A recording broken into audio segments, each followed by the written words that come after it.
What's up? Welcome in. Happy you're here on this Thursday. Friday, Junior. We're almost to the weekend and another crazy weekend we're going to have in the sports world. Appreciate you checking in. If it's your lunch hour on the West Coast, well, enjoy it. Hopefully we can get you through it. We can get you some things that make you a couple bucks and get you ready for a good night in the sports world and another great weekend in the sports world. If you're on the East Coast, maybe you're ducking out a little early. Maybe if you're in Cincinnati, you're headed to the AFC North showdown between Joe Flacco and Aaron Rodgers tonight on Thursday Night Football. But either way, we've got you covered here. Feel free to comment along if you're watching along. Take you through a little news and notes on the NLCS and the ALCS. It's Thursday. That means it's time to drop the 4 favorite plays of the weekend in college football on our Satur-Lay. And we'll get into a little bit of the Thursday Night Football game. Some news and notes from around the league. Some funky stuff going on. Some weather stuff going on that'll be something to keep an eye on as you're laying out your wagers and your parlays and whatever for the weekend. Try and get to as much of it as possible. Tomorrow we'll preview the big Alabama-Tennessee game as I'll be joined at the top of the noon hour by Herb from the Herb and Raj podcast, a big one in the SEC. And why wouldn't it be? Because it's the third Saturday in October, and that's what we do. So plenty of stuff to get to. Questions, comments, bets that you like for tonight, fire them away.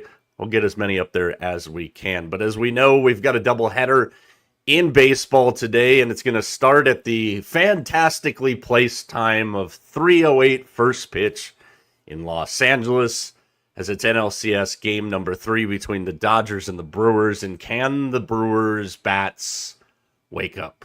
Maybe Joe Boo was on the flight from Milwaukee to Los Angeles because the Dodgers have been able to completely lock up the Brewers' bats, and that's put them in the position that they're in right now. Tyler Glasnow will go for the Dodgers tonight against Aaron Ashby of the Brewers, and this will be the third appearance, actually, already by Aaron Ashby in this series. So Brewers going with a little bit of the opener, which is not surprising there. But this Dodger pitching staff, and the guys and I have talked about it several times over the last couple of weeks, is... You know, we gave the Dodgers crap for playing bad baseball for a long stretch there towards like the 2/3 way through the season. But we know this team wasn't built for winning games in June and July. They were built for winning games now. And their pitching staff, much maligned because of the injuries all season long, hasn't really been great this year.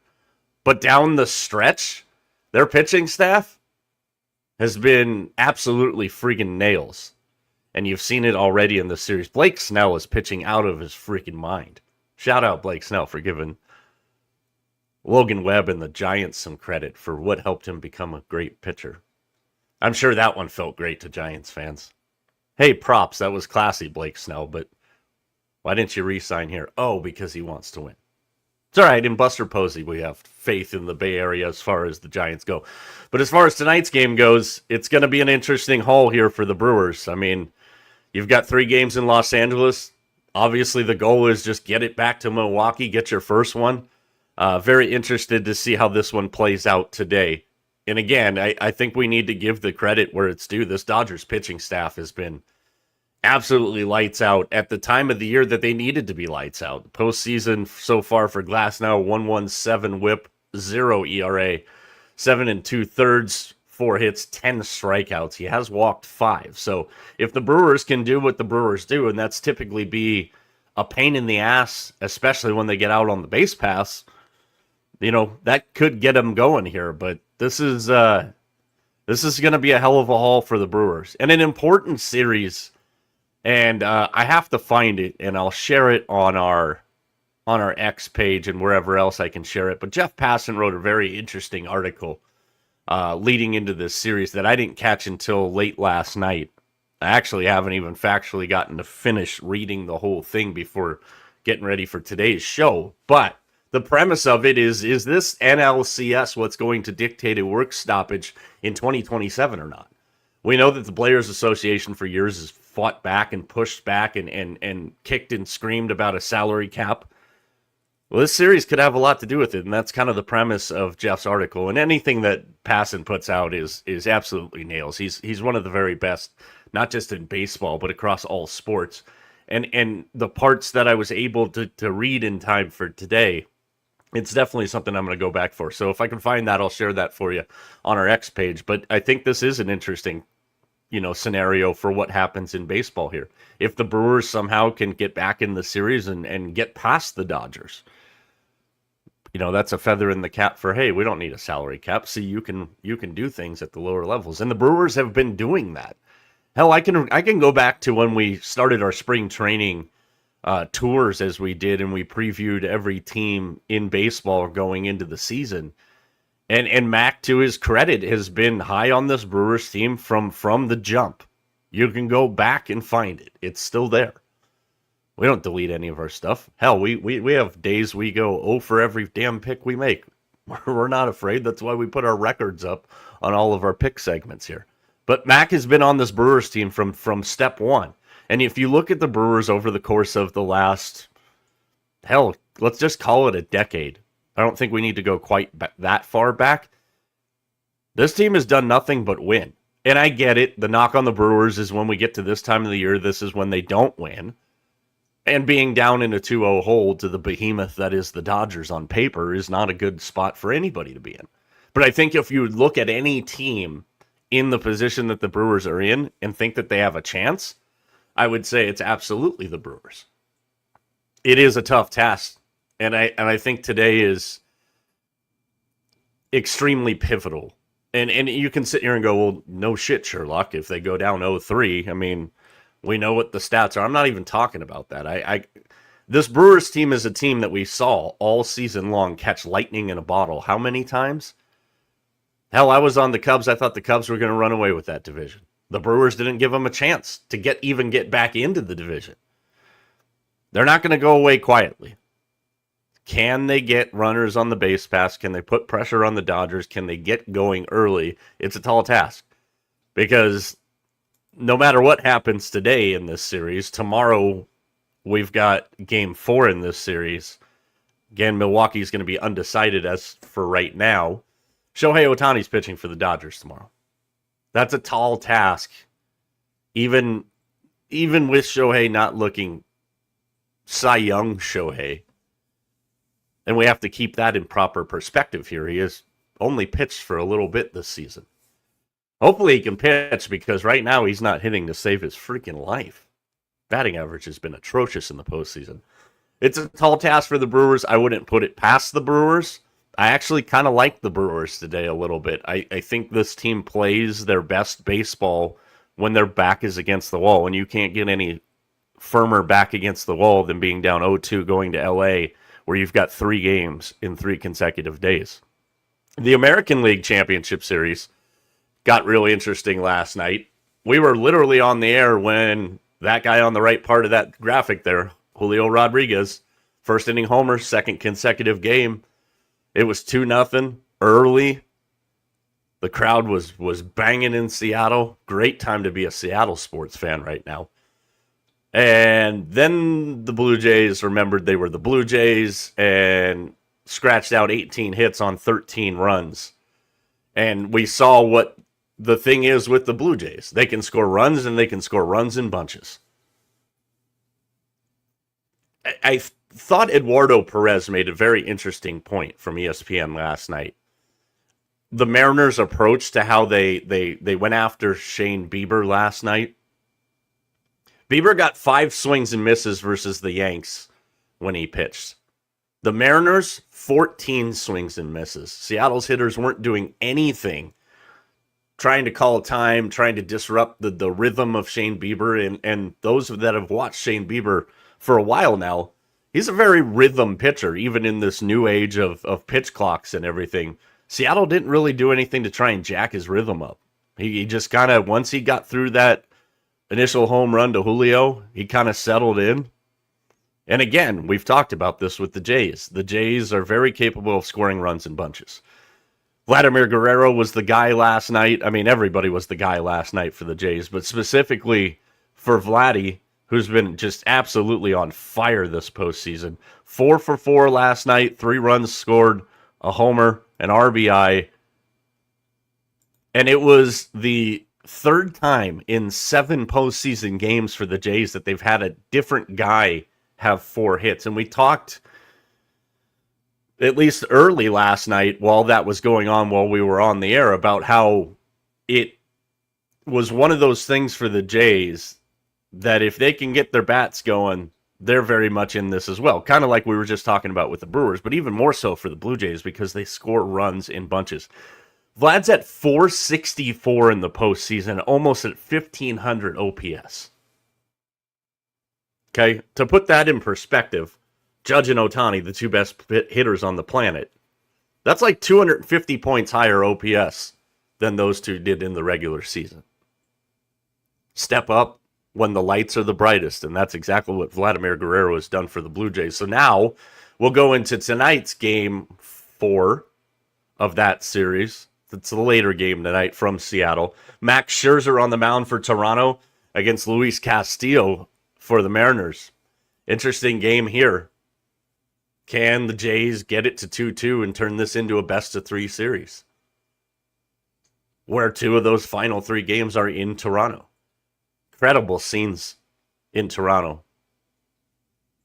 Except for if you were a Blue Jays fan and the Mariners put the paddle on your backside. But this is the series I wanted to see. You saw it last night. For the Mariners fans' sake, and I don't think this was hard for them to do. This Mariners fan base has been starved for so damn long just to try and get to a World Series. And typically when the Blue Jays go to Seattle, you see an influx of Toronto fans in that ballpark. And I thought, there was some last night, but nowhere near the normal numbers that we see it. I got to lean towards the Mariners tonight. Castillo has just been that good. Only gave up 1 hit in his first appearance in the postseason. 083, 4 Ks. He did walk 4. So that's the thing. If the Jays can be patient tonight and get runners on base, then we'll see. I'm interested to see what the leash is on Max Scherzer tonight as well. I am taking the Mariners in this one. I think they go up 3-1. I do think it goes back to Toronto. But really interested to see how this one plays itself out tonight. As far as other bets for the day, at this time of year, you can see who's hot. I've said this a couple of times. I've tried not to say it publicly as much as I can in the hope that I could hide it from Vegas. I think right now, if you had to project who you think is going to be in the World Series based on what we've seen, there is a high probability that Jorge Polanco should be at the top of your list for World Series MVP. We just talked about Vlad and how great he's been in the postseason. Polanco's been just as damn good for Seattle. I mean, this dude has been a hitting freaking machine in the postseason for the Mariners. In a lineup that's got a lot of different guys that can beat you. But, I mean, he's been on fire. Every time he gets a hit, it seems like it's for extra bases or to drive in a run. So just throwing that out there. Keep that in mind as we go forward. But the other 2 bets I like tonight, I don't have a side. I'm not really sure. I do lean a little bit towards the Brewers tonight. It's been very uncharacteristic of their offense the last couple of days. But that's also a credit to the Dodgers pitching staff. I lean a little bit to the Brewers, but I did not go on a side. That might change in between now and 3:08 on the West Coast. I did go with the Mariners tonight, but I also did take 2 total bases for the Brewers killer, Freddie Freeman, and 2 total bases for Polanco, because as I've said, Polanco's been on freaking fire, man. And I think that scene tonight in Seattle is going to be rocking. Again, this is a hell of a time to be a sports fan. We've got hockey going. We've got the NBA that starts next week. Already got drama going on there. College football, we're into the heights of it. The NFL trade deadline, which I'll have a couple of news and notes on here as we get to a little bit later in the program, but that's coming up. If I remember off the top of my damn head, I believe It is the 4th of November. But there's plenty of stuff going on. There's no shortage of it. I think baseball couldn't be happier with what they got right now. I'm really interested to see if a Dodgers-Mariners World Series brings a lot to the table as far as eyeballs. I think anytime, obviously, the Dodgers there, it does. I personally, I'm torn because I think either American League team getting in the World Series would be great. I'd love to see it. I think these are two teams in the American League that probably going to be in this position for the better part of the next couple of years. The Mariners, it's a question of the staying power. The Blue Jays, it's a question of what do you do with Bo Bichette? They signed Vladdy, but TJ and I and Mac, we've all talked about it all year long. Bo Bichette has got borderline MVP numbers if you were to take out Aaron Judge. That's how good of a year Bo Bichette had. But I think both of these teams have staying power in this for the long haul. So I'm really torn. I couldn't tell you which team I'd want to see. I think it's pretty cut and dry and clear, whether it's the Dodgers and Jays, Dodgers and Mariners. I think you know who everybody's rooting for in that scenario.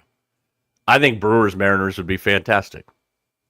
Obviously, the story writes itself. But either way, I think we're going to be good, and I think we've got a good day of baseball.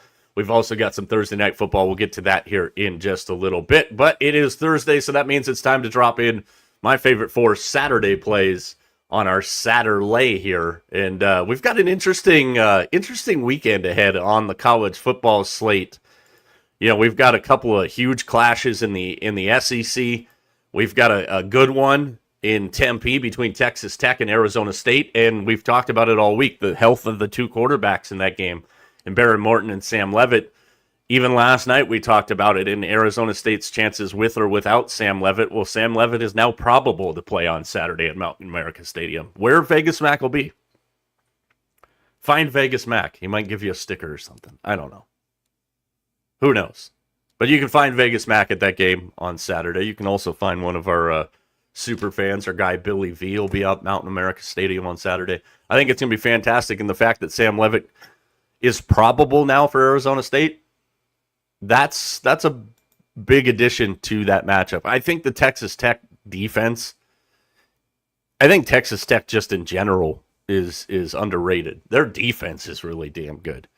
And we've seen it when they had to go to backup quarterback when they went and played at Utah, and that wasn't a problem for them. Their defense is good. They spent a lot of money in the portal, and they're getting the results that they hoped for, and we'll see what happens there. But as far as the actual Satur-Lay goes, I'm going to get us started, if I can click the right buttons. Arizona is at Houston. They are 1.5-point favorites on the road at Houston. Over-under on this game is 45.5. I don't get the love for Arizona State. Or for Arizona, sorry. Anybody in this state probably wants to crucify me now for saying that. I don't get the love for Arizona. That's the school down in Tucson. I don't get it. Because when I look at what Arizona State's, good God. I just turned my own microphone off. When I look at what the Wildcats, there, we'll solve it that way. What they've done this year, you have to play the teams that are on your schedule. We talk about that on this program all the time. So I'm not faulting them for having a good record beating up on the bad teams on their schedule. But here's the reality of the situation for Arizona. They looked good last week. They still lost. But they've dominated crap teams at home. Obviously, BYU is the exception because BYU just beat them in Tucson last weekend. They went on the road to Iowa State, and they got absolutely pummeled. And this Houston team is pretty good. Connor Wigman has been really good for them. 1,216 yards, 61% completions, 8 touchdowns to 2 picks. And here's where I think this game really, when you dive deeper into the numbers, these are the things that I think are going to make a difference in this game. Arizona's 105th in third down percentage, converting only 35% of the time on third down.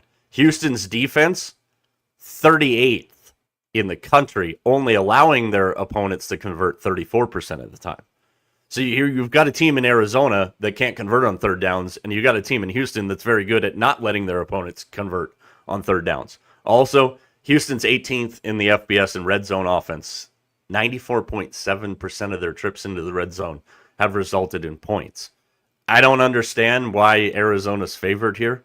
I know when that offense is going with Noah Fafita, it's pretty damn good. But I think you've got a team in Arizona that's beat up on a bad schedule. And I'm not faulting them for it. You got to win those games. But the 2 times they've played good competition, they've lost both of them. And I think this Houston team is a lot better than people think. And Houston, in a very competitive Big 12, still has a lot to play for. So that's the first one. I got Houston on the money line there. Then we go into one of the 2 big games in the SEC. The Lane Train. College game day against Georgia. It's an incredible matchup here. 2 very interesting quarterbacks in Trinidad Chambliss and Gunnar Stockton. 2 guys we still are learning about. You know, we learned of Gunnar Stockton last year at the end of the year. We're seeing him in his first year as a starter. I think the returns have been pretty good so far. Trinidad Chambliss got a chance to play due to injury, and he's been fantastic for Ole Miss. Georgia coming off a very controversial win at Auburn. Was it a clap? Was it a timeout? Was it both? Not a good look for SEC officials last week. And I think the thing that when I break down this game and I look to it and why it's one of my favorite spots here, it's pretty simple for me. This Ole Miss defense is really damn good, and that's not something that we particularly put to Ole Miss is how good their defense is because of the innovation and the creativity that Lane brings to the offense there. Ole Miss defense is pretty good. And for them to catch over a touchdown on the road here against a Georgia team that, you know, the standard was so high by Georgia. And it still is. But this is just a Georgia team that's solid, but I don't think they're unbeatable, and I don't think that they're unbeatable in Athens. Like Mac in the Jaguars, we bust Mac's chop for falling, once I'm out and then they pull me back in. Ole Miss is kind of that team for me. And I've been burned plenty of times right about this time of the year when I think this is one of his better teams, Lane Kiffin's better teams at Ole Miss. But here we are again. I really think that it is one of his better teams at Ole Miss. So them catching over a touchdown, I love it. So give me the Rebels plus 7.5 here. We'll continue on in the Satur-Lay. If your team's involved in the Satur-Lay, let me know what you think. Drop some comments in here. If you think I'm off my rocker, it's probably a fair assessment. Ohio State and Wisconsin. This one, why is it on here? Well, I'll tell you why it's on here. Has anyone looked up Wisconsin's points per game in conference play? It's 6.7. Not per quarter. Not per half. It's not their yards per carry average. Something that you would equate to Wisconsin football. It's not my blood alcohol content, 6.7, when I'm watching the Sharks play this year. They've scored 6.7 points per game in conference play. We've seen the coaching carousel. They might need a second carousel. This flight's full already. Luke Fickell, he's another guy on that short list of guys that are probably soon going to be out of a job. The Wisconsin thing with him has not worked out at all. Ohio State, an absolute friggin' wagon. And I think because Texas looked so bad to start the year and the parity in college football, there was a decent amount of people at the beginning of the year that said, well, there's no way Ohio State's going to go back. They lost a lot. Lost their two top pass rushers, 2 great running backs, national championship quarterback. They are the defending champs, and this defense is nasty. It's absolutely nasty. So you've got a Wisconsin team here that can't score, period.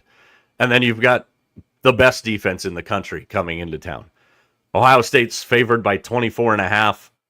If you're feeling froggy and you want to jump, don't.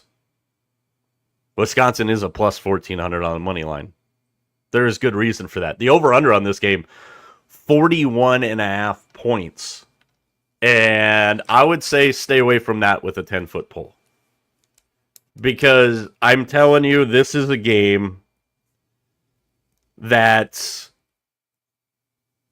I hesitate to take the Buckeyes and lay the 24.5, but I'm going to. The problem with laying the 24.5 with Ohio State, and my only concern in this game, is that Wisconsin's D actually does kind of show up and plays a typical Big Ten kind of grinded out game, and Ohio State still wins at 21-0, and we don't cover the spread. That's my concern. The over-under, I wouldn't touch it because you need Ohio State to score all 42. Can they? Absolutely. Wisconsin's quarterback situation's a mess. It's a bad spot. And I talked about it this week, and I think the guys are starting to believe me. Billy Napier will not be the head coach at the University of Florida as of Sunday night. I would almost bet my house on that. Win or lose against Mississippi State. But Luke Fickell is another guy, and there's another big job that's going to open up because Wisconsin is still a big job. Can they compete with Ohio State and Michigan? Who knows what's going to happen to Penn State, USC, and Oregon? Like, Wisconsin football, this is a low point for them. And I think Luke Fickell is another one of those guys that joins Billy Napier here very soon on a very crowded coaching carousel, which is why I think if you're Florida, you have to make the move because you can't let the Wisconsin job open up also ahead of you. So I'm going to lay the 24.5. Again, my hesitation is Ohio State just blows the doors off of them right away, and this game just turns into a grinding friggin' halt, and Ohio State wins. Hell, I could see Ohio State winning 24-0, and we still don't cover the number there. I love House of Pain, Spotted Cow, Cheese, Harley Davidson. You name all the great things out of the state of Wisconsin. And you couldn't give me an unlimited supply of all of that stuff for the rest of my life to take Wisconsin in 24.5 points here. So, Buckeyes, we're going to lay the big number just because the Buckeyes should be able to take care of it, but there's my concern there. Excuse me. Choked up. Final one on the Satur-Lay. Indiana, fresh off their win at Autzen. Indiana can't win the big games. They're a basketball school. No, it's time you actually start taking Indiana serious. They're a football school. Google it. All Kirk Cignetti does is win. 12 straight wins at home under Kirk Cignetti, the only FBS unbeaten with multiple wins over top 10 foes. 63-10 over then 9th-ranked Illinois, and obviously the 30-20 win last week at Oregon. The old brass spittoon on the line here. In Indiana, a lot of quotes coming out of Indiana this week that they're not reading their press clippings. You know, as much as they want to win or retain the old brass spittoon, the rivalry trophy in this game, for the first time since they had a 3-game winning streak in 1967-69 over the Spartans. Roman Hemby and his teammates, they don't need that as motivation. They've said all the right things this week. You know that place is going to be dialed in and rocking, especially after the win against Oregon. Fernando Mendoza, absolutely incredible year. 4th nationally with 17 touchdown passes, 5th in passer rating at 183.4. You know that if you followed the show long enough what I think of the passer rating stat. But here's a guy in Mendoza. Here's a guy. I forgot to do the Collinsworth slide. Here's a guy in Mendoza who is 3rd favoritism, if you will, as far as that was a weird way to say it. Julian Sand, that was the one thing I forgot to mention in the Ohio State-Wisconsin game there. Julian Sand at plus 1,500. He's 4th in the Heisman odds right now, behind Mendoza, Beck, and Ty Simpson from Alabama. I think Julian Sand at plus 1,500 is a guy you need to take a serious look at as potentially winning the Heisman. Why? Well, we know the Heisman is pretty much a popularity contest and primarily a quarterback award. Ohio State's going to be in a lot of games that the whole nation's going to see. Fernando Mendoza, if Indiana keeps playing the way they are, he's going to be in a lot of games that the whole nation's going to see. But this Hoosiers team is pretty damn good. Their defense, yeah, it travels. They made life an absolute living hell for Dante Moore in Oregon last week. A lot of eyeballs here. There should be. I think a lot of people are going to watch this game to see if Indiana can beat the brakes off of the Spartans, which I think they will. But I also see this game as the better play here for me is over 52.5. And that number has actually kind of stayed at the 52.5 point. You know, there's a lot of chatter, speaking of coaches, there's a lot of chatter in East Lansing that the folks are getting restless with Jonathan Smith and the job that he's done at Michigan State since he's been there. So, interested to see how Michigan State comes out in this one. Again, this is another one with a little bit of caution because Indiana's defense is that damn good. And at 52.5, that's a big number. But either way, I like the flow of the game and the pace of the game to get us over that number. So that's the fourth one there, is a Indiana, Michigan State over 52.5. As we tell you on the program all the time, you can play them straight, you can play them together. That's entirely up to you. Parlays are sucker bets, but we all still do them at some level. Just got to be smart about your parlays.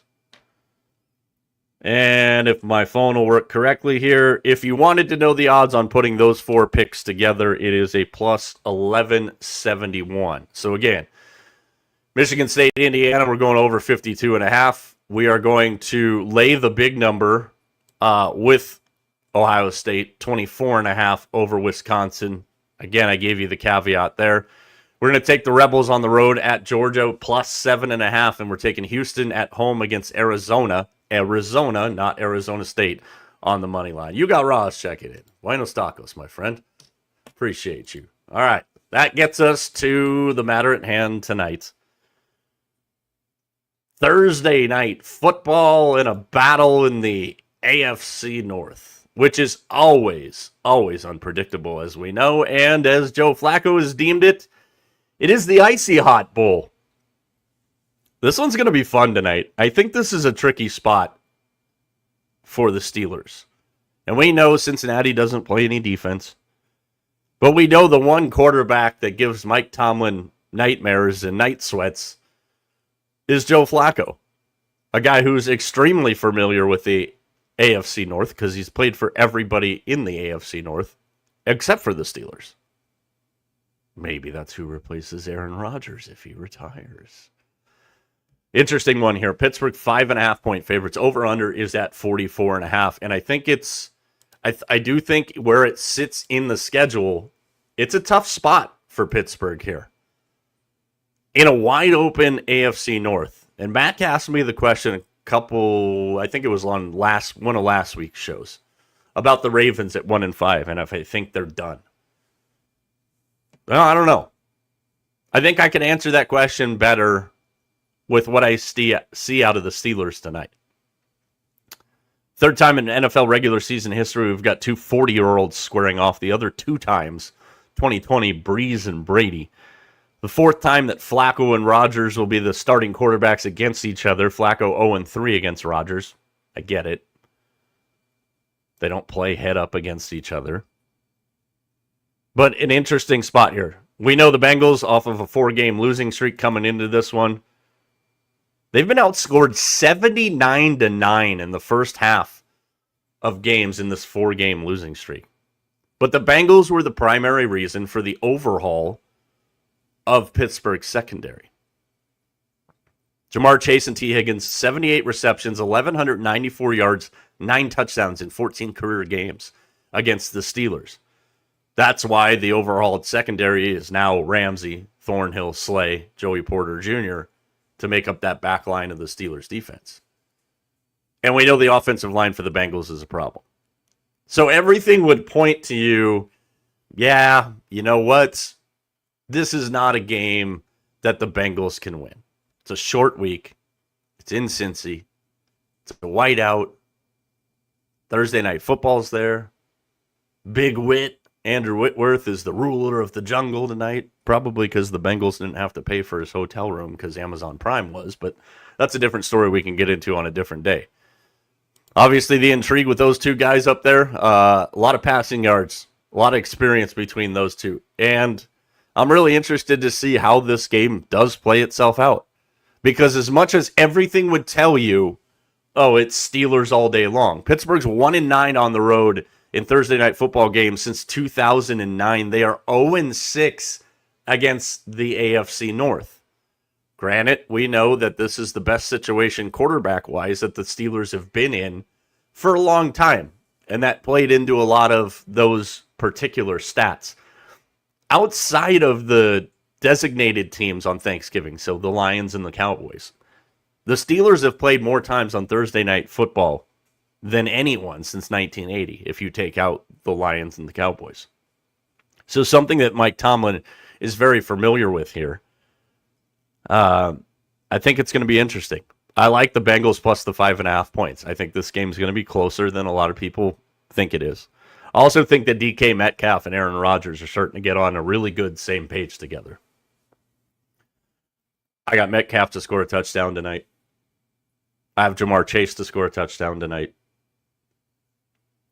But I like the Bengals plus the 5.5. I think this is a tricky spot for the Steelers. I picked the Steelers to win the North at the beginning of the year. Mac didn't like it. You know Mac, he's got his PhD in reverse psychology.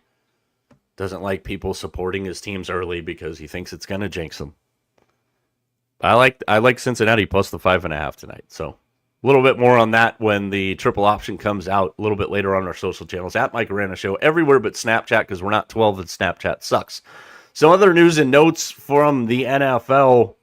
Something to keep an eye on this weekend as we get a game between the Miami Dolphins and the Cleveland Browns. And you go, why would I want to keep an eye on that one? It's actually probably bad for your eyes and the long-term health of your eyes. But the National Weather Service has dropped its way into NFL spaces. There is certainly a system worth keeping an eye on that could bring 50 to 60 mile an hour wind gusts to this game. Two bad offenses. And you're going to add 50 to 60 mile an hour winds to it? Hell yeah. Now I'm going to watch that game just for the casualty that will take place. Current forecast, 94% chance of rain, 36 mile an hour gusts, 65 degrees. About a weird ass weather situation for Cleveland. That's an interesting one to kind of keep an eye on. Mac and I talked about it a little bit last night at the end of the show. Mike Vrabel brings his Patriots to Tennessee and Nissan Stadium to take on the Titans with Mike McCoy, now the interim coach for the Titans, as Callahan got booted. No surprise there. Also not a surprise to a lot of Titans fans that the owner was not even present for the post-firing press conference. Raiders and Chiefs this weekend. A lot of fun stuff. But as I mentioned off the top, the NFL trade deadline is approaching November 4th at 4 p.m. Eastern Time. And there are several teams. And we've seen this over the last couple years. We've seen NFL teams actually start to make the trade deadline a thing in the NFL. We've already seen some deals. But I think there's a lot of teams that have a lot of things that need to be answered as we go into this trade deadline. And, I talked about it on my blog this week. If you really kind of assess the NFL as a whole right now, everybody's just kind of, I don't know if there's, I went out, thanks a lot, Buffalo. I went out on Monday in our Monday night video and staked the claim to Buffalo being the best team in the NFL. And my concerns about their defense are as real as they get. You saw it when they got gashed by Bijan Robinson and the Falcons. So there's a lot of NFL teams, I think, that are all kind of in the same boat despite their records. I do think exponentially, and we've said this a couple times this week on the program, the 49ers, the Lions, the Bucks, the Ravens, and the Chiefs. All 5 of those teams are going to get exponentially better out of default because of the bodies that they have coming back. For Kansas City this week, that means Rashee Rice. Now, will he have a big role in their offense this week? And I don't think so. But the fact that he's out on the field, that's a body you got to keep an eye on. Maybe Xavier Worthy is a good play in that game. The Raiders' defense has been god-awful, especially on the road. But you're going to see a lot of teams, I think. The Chargers can't run the ball. They've got offensive line issues. I think they're going to be active. I'm interested to see what the Giants do. Not that I think the Giants think that they can make a run to a playoff spot, but I think the Giants, and smartly so, are kind of could be getting a head start on building a team around Jackson Dart and Cam Scatterbo. Maybe that means trading Russell Wilson. I really don't see the point of having Russell Wilson there. Jameis Winston can be just as good of a mentor to Jackson Dart as Russell Wilson can be. Some would argue Jameis Winston's probably the guy you want him talking to more than Russell Wilson. But I can see the Giants maybe trying to make some moves and getting a head start on next year, and I hope that that means that Brian Daboll's back. Because I think the exciting thing for you if you're a Giants fan is the thinking of what Daboll can do when they get Neighbors back. If Scat continues to play the way he is and proves that he's got staying power in the league, which I think a lot of people believe he does, I really want to see Daboll and Dart and Scat and Neighbors in this new look of the Giants going forward. So I'm interested to see what the Giants try and do. You know, I think you got teams in Seattle, in Philadelphia, in Detroit that could all be looking to improve areas of need, especially when it comes to from a defensive standpoint. I think you've always got to factor the 49ers in because John Lynch, you never know what he's doing. The Dolphins, do we start to see the fire sale with the Dolphins? The Steelers, what are they going to look to add? Because again, if you think about it and you project out the standings right now, it's basically the Steelers' division to crap down their legs with. They have a 3-game lead over the Bengals in second place. Ravens at 1-5, and then the Browns are the Browns. But hey, they got $100 million to officially move out of Cleveland's downtown area and build their new stadium that looks like all the other new stadiums because nobody can be creative anymore. I think another thing to watch too is Denver. I think Denver, because of the way they've started, I couldn't tell you there's one thing they specifically need, but I think Denver could be looking at an area that they go, hey, maybe we need a guy that can do this. Maybe that guy is Taysom Hill, reunited, and it feels so good with Sean Payton. The Raiders are an interesting team. I think Buffalo, and as I mentioned, San Francisco, all interesting.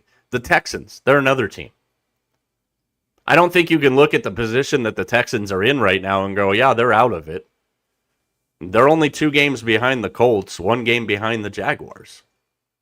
I think Houston and Nick Caserio, they're a team to watch at the trade deadline. And it's cool, as I said. I mean, we went so many years where it was like, oh, I didn't even know there was a trade deadline in the NFL because it wasn't a thing. And in today's age of building rosters and whatnot, the trade deadline in the NFL has become a very big thing. So, and I think with, again, everybody this year, you know, you got a tie at the top of the East. The Patriots or the Steelers in control of the North. You got that whole mess with the Colts, Jaguars, and Texans. Not sold on. The team I might be sold the most on there, ironically, is the Colts. The Chargers, Broncos, and Chiefs. That's going to be a battle. Again, the guys laughed at me 3 weeks ago when I said I'd still double down on the Chiefs to win the West. The Eagles and the Commanders, 1 game separation there. The whole NFC North separated from first to fourth by 1 loss. Bucks have a 1 game advantage over the Falcons. The Panthers are only 2 games out of first place in the NFC South. And then you've got the 3-way tie at the top of the NFC West. So I think over the next 3 weeks, obviously we see where everybody jockeys out to, where they position to. But we've got 3 weeks before the trade deadline and a bunch of teams that are just kind of right here right now. And you know it's in the back of everybody's head. You know it's sitting right back here. TJ talks about it all the time. You can dislike Kansas City. I'm sure there's other words you can think of for Kansas City. Hell, I'm a 49er fan. I can think of a lot of things to say about Kansas City. But every time we talk about the Chiefs and we think that the Chiefs are down and this is going to be an off year for them, I remind you, we said that often about the Patriots, and as long as 12 was under center, the Patriots were fine. As long as 15 is under center, the Chiefs are fine. We could be looking at another Chiefs appearance in the Super Bowl. We could be.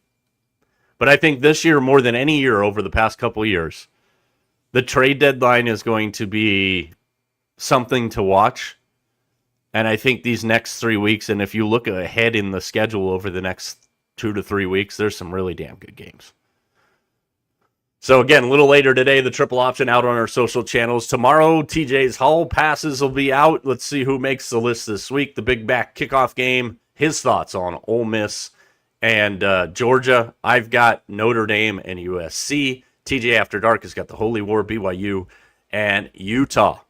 And then, of course, on Sunday, we'll have the Sunday spread. 4-1 last week on the spread. Good sign. Positive things to come, we hope. And then Sunday night, Mac with the Falcons in a spot that they're very comfortable with. Primetime. They've played really well on primetime this year. Can they do it 2 weeks in a row on primetime, going across the country to play San Francisco? May have George Kittle, may have Brock Purdy. Doesn't look like Ricky Pearsall will be in the mix this weekend. A lot of stuff to find out as far as that goes. And then a doubleheader on Monday night. 2 pretty good games. Bucks and Lions, Texans and Seahawks. So we've got a loaded weekend. That amongst all the baseball stuff going on. Hockey, college football. Again, the NBA gets rolling next week. Yeah, I know. Most people don't care about the NBA until around Christmas time. I just can't wait to hear Round Ball Rock for the first time. The NBA returns to NBC. So plenty of stuff there. Tomorrow's program will recap Thursday Night Football, the latest on the MLB postseason, a couple more news and notes about some of the other key college games this weekend. And then I'll be joined in the second half of the program, noon actually, our time on the West Coast. Herb from the Herb and Raj podcast will be joining me, and we will get into the nuts and bolts of the third Saturday in October, Tennessee and Alabama. So plenty of stuff there. Follow us on all of our social channels. Those of you that were able to chime in, watch along. We appreciate you. For everybody behind the scenes, for TJ, for Vegas Mac, I'm Mike. We'll talk to you tomorrow.